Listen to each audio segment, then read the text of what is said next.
বন ও জলবায়ু পরিবর্তন মন্ত্রণালয় সেন্ট মার্টিন বিষয়ে একটি এটা হচ্ছে গাইডলাইন প্রণয়ন করেছে। সেই গাইডলাইনের মধ্যে একটু নির্দিষ্টভাবে বলা আছে যে বেসামরিক বিমান পরিবহন ও পর্যটন মন্ত্রণালয় কী করবে এবং অন্যান্য মন্ত্রণালয়ের বিষয়গুলো বলা আছে। তো আমাদেরকে যে বিষয়গুলো বলা আছে সেগুলো নিয়ে আমরা কাজ করছি। রেজিস্ট্রেশনের একটা বিষয় ছিল এটার মধ্যে, রেজিস্ট্রেশন করা এবং এর জন্য একটা ফি নির্ধারণ করা। তো এই বিষয়গুলো নিয়ে সর্বশেষ যখন এই মন্ত্রণালয় মিটিং হয় তখন দায়িত্ব দেওয়া হয় কক্সবাজার ডেভেলপমেন্ট অথরিটিকে, যে তারা যাতে এই কার্যক্রমগুলো করে।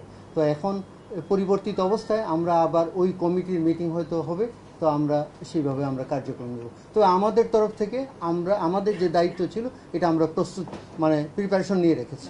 এই বিষয়গুলো নির্ধারিত হয় নাই, নির্ধারণ করার কথা আছে বিধিমালায়, এই গাইডলাইনে। নির্ধারণ করার দায়িত্ব হচ্ছে জেলা প্রশাসক কক্সবাজারের। ফি নির্ধারণ আমরা বলছি যে ওখানে দুইটা বিষয় আমাদেরকে দায়িত্ব দেওয়া হলো, যে প্লাস্টিক ফ্রি সেন্ট মার্টিন করা আর হচ্ছে রেজিস্ট্রেশন চালু করা, যে একটা নির্দিষ্ট পরিমাণ ট্যুরিস্ট সেখানে যাবে একদিনে।